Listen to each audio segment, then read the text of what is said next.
Good morning, good morning. Thank you so much for tuning in with us. We are in Job chapter 33 and we're going through chapter 36. Got a very fantastic new character coming into play here. How do you say his name? Elihu? Elihu? Elihu? I'm not sure. It doesn't feel like a word now. Anywho, chapter 31, Job's still struggling.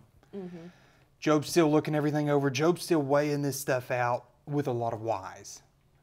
Weighing this out with a lot of questions, weighing this out. And I know we've got a lot of verses, we're going to touch on this, but Job is still remaining committed to purity.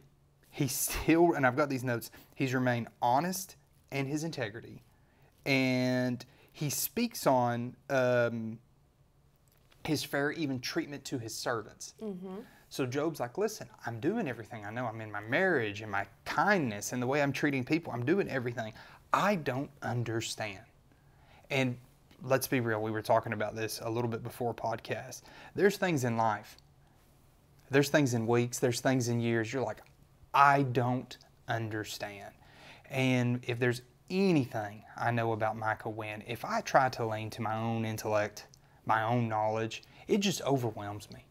It fills me with dread, fills me with panic. And the Bible talks about in all our ways acknowledge Him and He will direct our paths. Some of this stuff, it really boils down to trusting in God. Some of this stuff boils down to whatever happens, it may be out of my control. I can control the things within my control. I can fix the things that I can fix. I can reach the people I can reach. But some things I got to understand I cannot change. And I got to back up, and instead of questioning, instead of doubting, instead of trying to say, well, God, why this, why this, why this? I got to back up and I got to pray. I got to seek. I got to draw nigh. Sunday morning in Sunday school, one of the kids, very excited about him, mentioned this to us. He said, I feel I need to fast. And he said, I've read a little bit, but I'm going to be honest with you. I don't know why. And I said, what do you mean? He said, I don't know why I need to fast. I just feel something drawing into me that I need to. He said, would you care to do a teaching on it?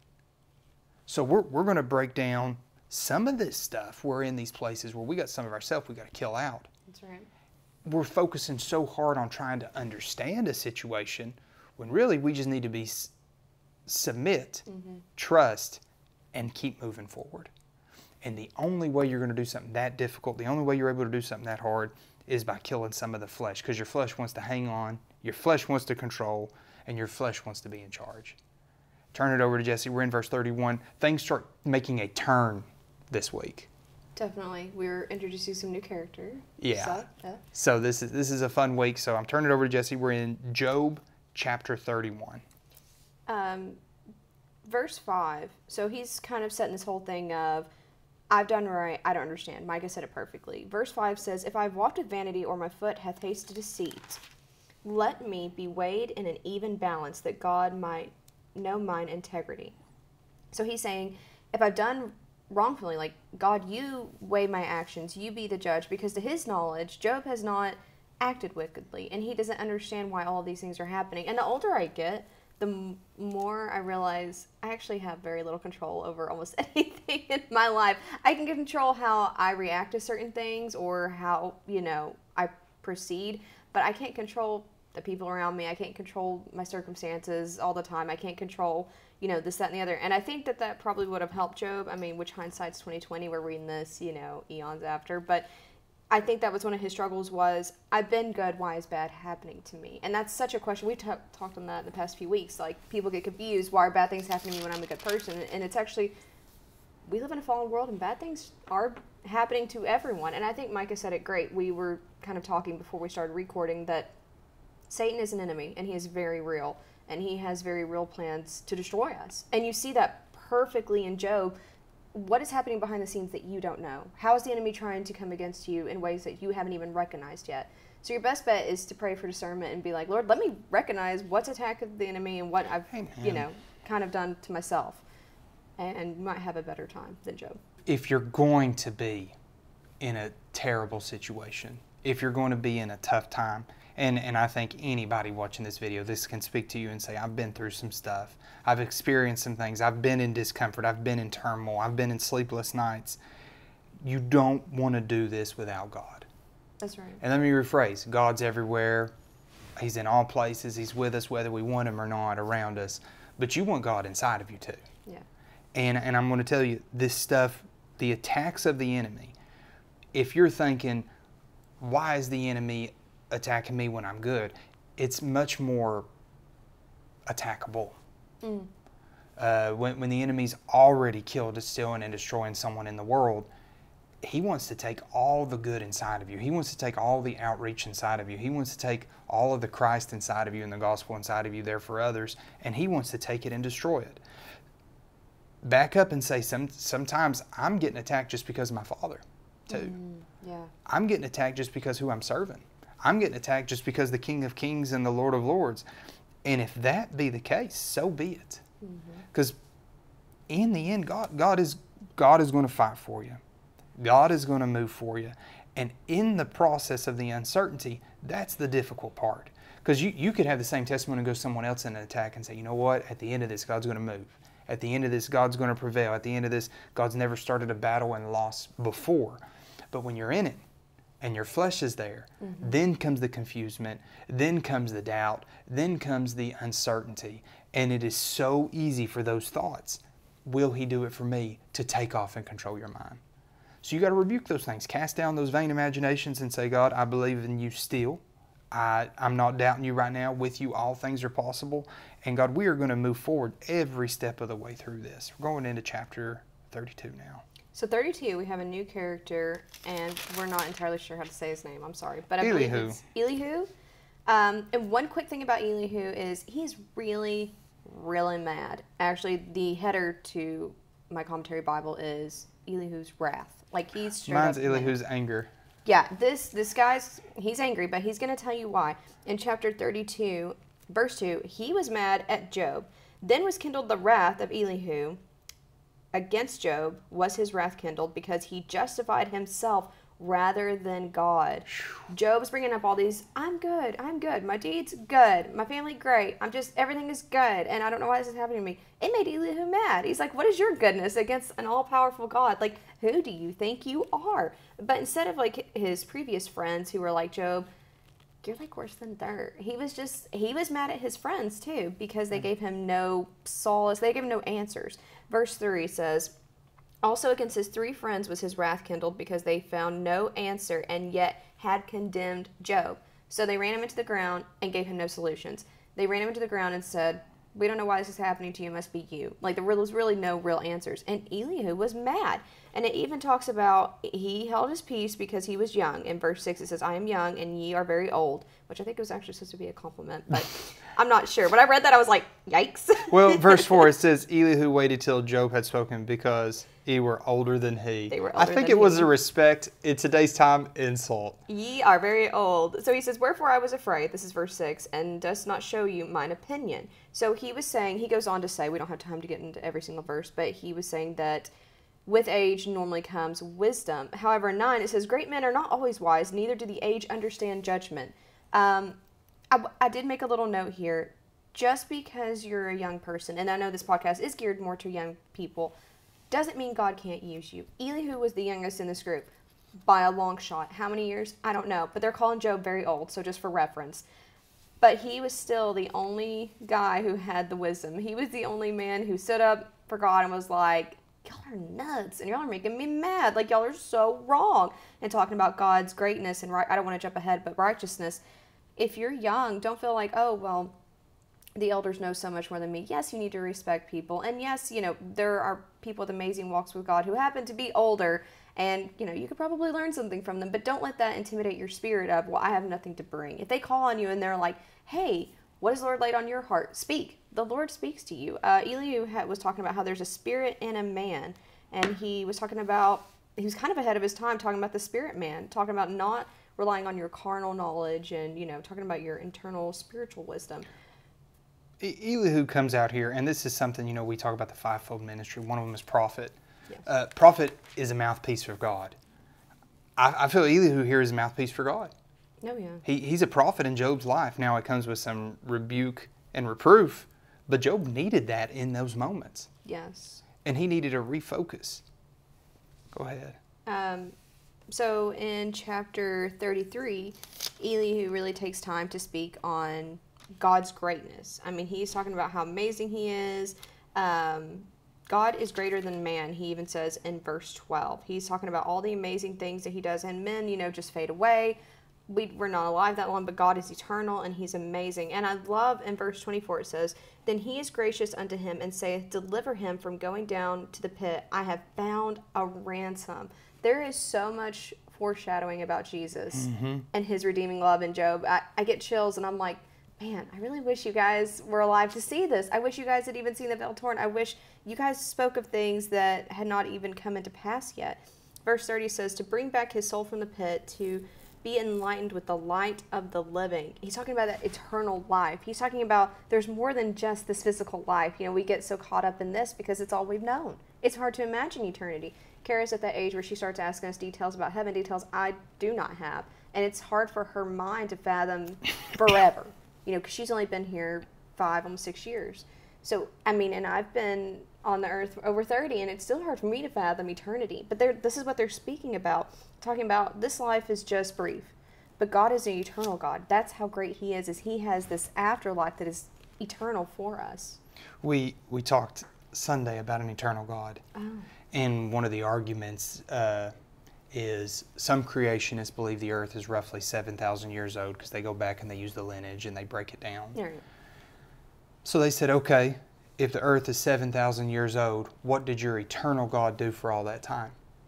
Because our intellect, our understanding. And I love the rebuttal. Let's say earth is 1 trillion years old. Okay. That's still a drop in the bucket of forever. Yeah. And we just can't understand some stuff. My thing that God's been speaking to me for a few weeks now, and you might find this funny, is don't lean to your own understanding. Don't trust this. Because so much we cannot understand. And you jumping into 34 here, there was a verse, 9 and 10 I want to read. "For he hath said, It profiteth a man nothing, he should delight himself with God." Before I read this, I had a verse in 33, if I can find it. Verse 14 to 33. "For God speaketh once, yea," hey guys, listen, "twice, yet a man will perceive him not." You guys just don't understand. You guys don't listen. And then you come over here into verse 34, he breaks it down even further, some of this. "Therefore hearken unto me, ye men of understanding. Far be it from God that ye should do wickedness, and from the Almighty that ye should commit iniquity. For the work of man shall render unto him, and cause every man to find according to his ways. Yea, surely God will not do wickedly, neither will the Almighty pervert judgment." Whatever you do, God's still just. How many are thankful when we give wickedness to God? God refuses and cannot give wickedness back to me. How many are thankful when we mess up, God don't mess up? Yes. And Elihu has wisdom to speak these words. This is spiritual, prophetic words into Job's life. And I love how he takes 34 just to talk about God is just. That was my main note for 34 is God is just. And one of the most encouraging verses I've read in a minute is verse 28. "So that they cause the cry of the poor to come unto him, and he heareth the cry of the afflicted."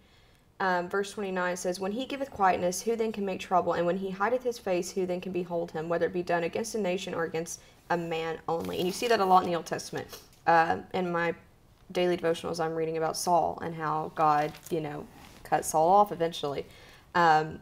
And Saul was like, "Oh, I'll worship him and he'll come back. He'll give me, another chance." But he's just. He weighed those in the balance. He's like, "Saul, you had my favor. Now you don't."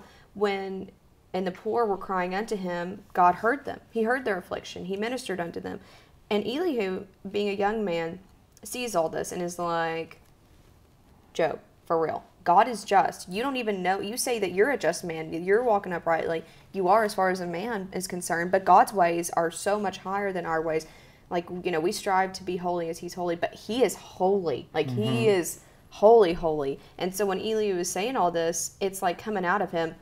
I think in chapter 32, when he was talking about, holding his peace or whatever, there was one verse where he was like, My belly was as if it was like a wine cask ready to bust. Like he was dying to get these words out. But he was respectful and he waited and he was saying the Spirit constrained him and gave him constraint.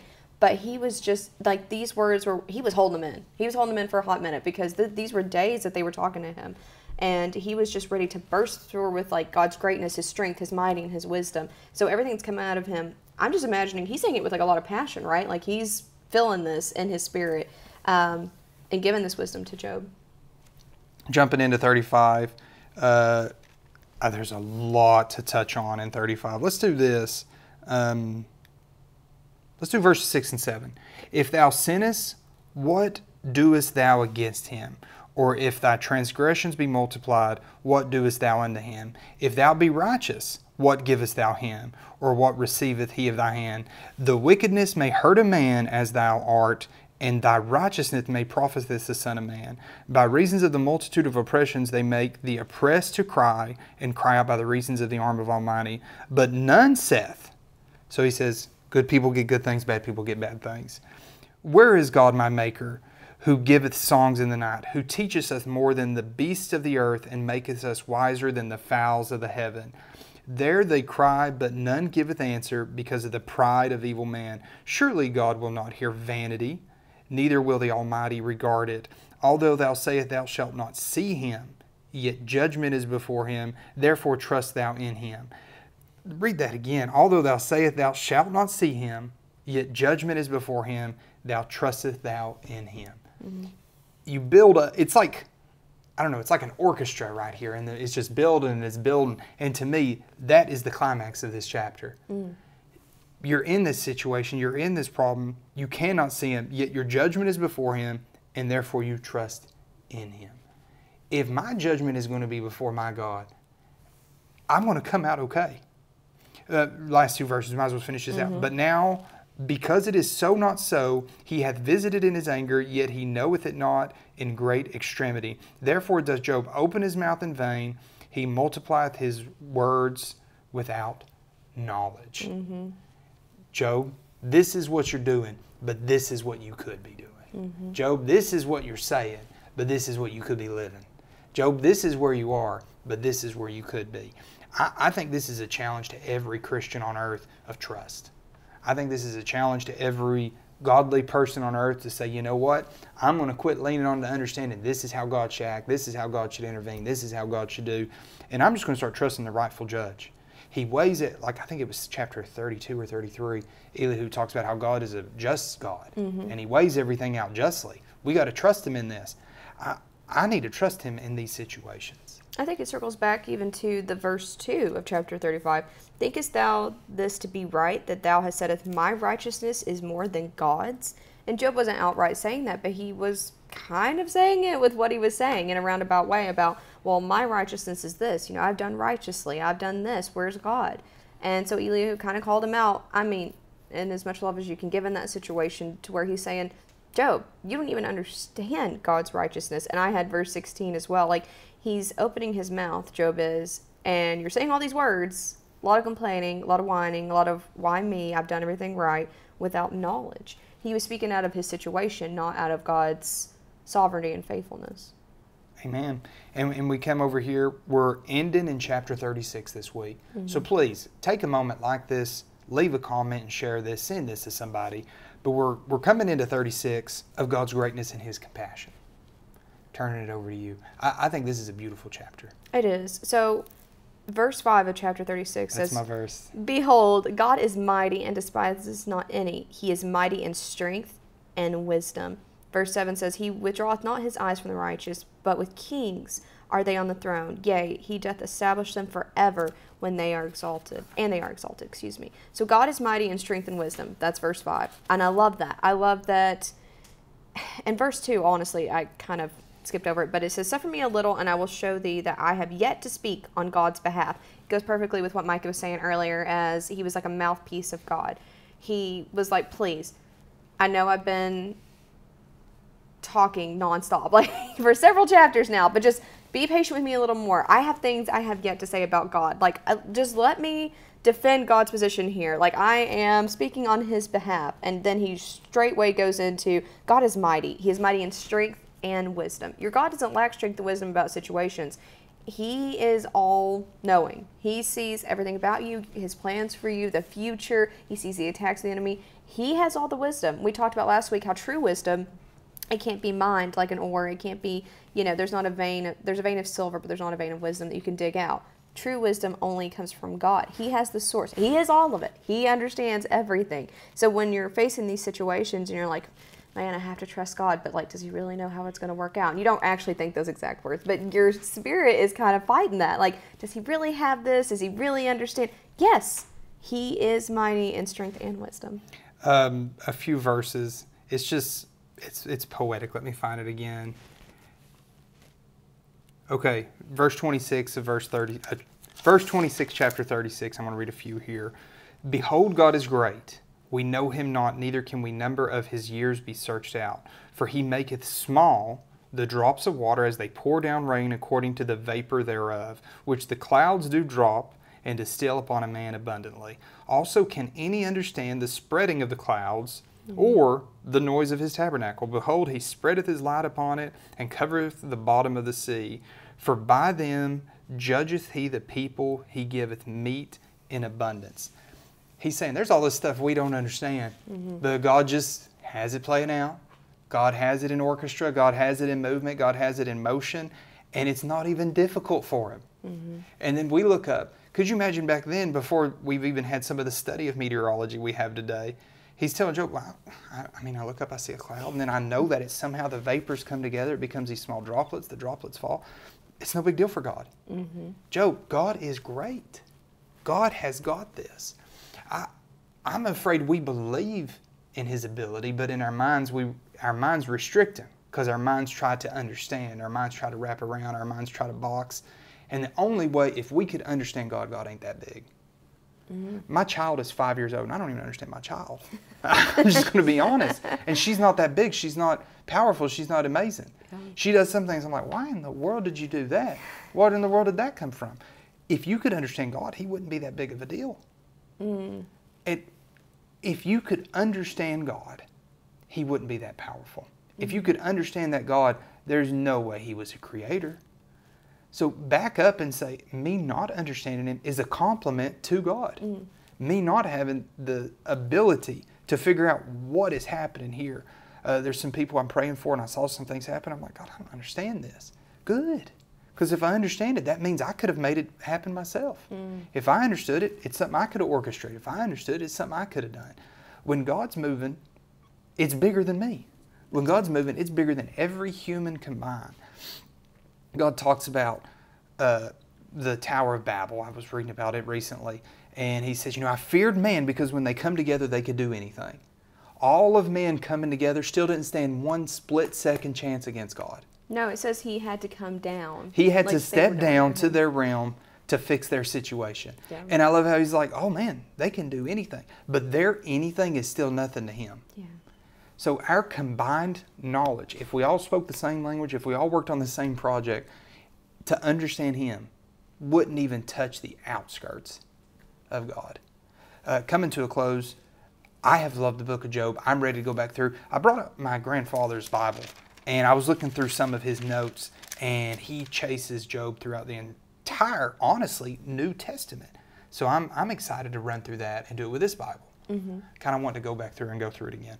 Coming to a close here, thank you so much for tuning in with us. Please take a moment. We've got our new book in, The 7 Churches. Everybody looks at the end time in fear. Everybody looks at the end time in destruction. We look to the end time in hope. Yes. We look at the end of days and a promise. We look at the end of the days. Just as we're talking about today, there's a lot of these movies that want to freak you out, and a lot of these things want to have you terrified of the end is coming. I told a man the other day, he said, the days draw near. It's coming to a close, coming to a close, coming to a close. I said, well, there's one thing I believe. Heaven ain't all that bad. Yeah. Heaven's not all that bad. Right. So my hope is in him, and we rejoice in that. If you want that book, Chloe will put a link in the description. Zach will put our lower third of it on screen right now. The 7 Churches, unbelievable. You can read it. Literally, it's pretty short. You can read it in the evening, and I think it'll touch you. Just seeing those, they're little real churches, and see them, see the spiritual stance, see how it affects us. Thank you so much for tuning in. Again, take a moment to like this, comment, and share. God bless you. God bless you.